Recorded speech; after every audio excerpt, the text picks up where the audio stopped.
what you're being offered is everlasting. You're in, like you're there. And yet we allow ourselves to be blinded and to be deceived and to, and allow that light to be removed from us if we should so choose. And then we turn away. We walk away from it.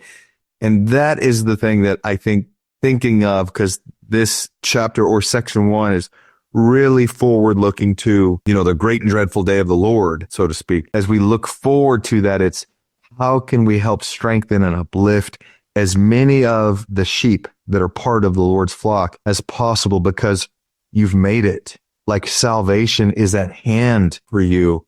And now how do we endure? How do we make the most of this opportunity and this grace that's been given to you? And that's ultimately what we're trying to do here. And ultimately what DNC is trying to get people to understand is you're in the club, so to speak, and all the rest of the sections we study is speaking to people that are in, people that are of the flock or covenant people of the Lord, and trying to get them to recognize, like, you've made it. You're here.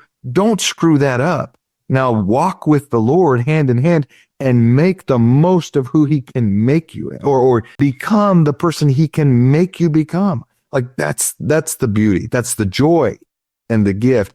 And that's what we want to get kind of driven into people, is this is what the Lord is offering.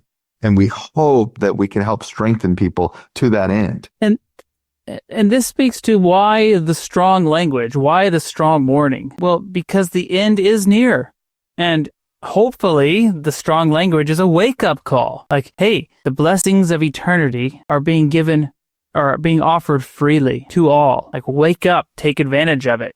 Come and drink of the flowing waters of eternal life. Like, come one, come all. Like, the exaltation, salvation is open for business, right? Like, come and be a participant. While we're in a state, while the earth is in a stage where we're doing that. And let me add to that, because it leads into and segues into the next slide that we have. I am not belittling or minimizing when people struggle and when people get down and when people have difficulties and they start to focus on those things, because that is very normal and very natural.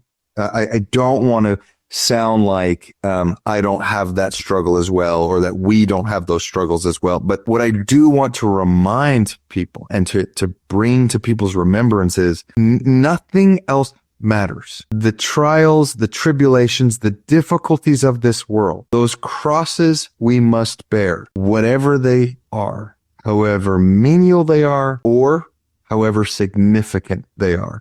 Whether it's I had a bad day, to I lost my job, I'm in financial ruin, to I lost a loved one, I lost my son or my daughter, spiritually and or physically.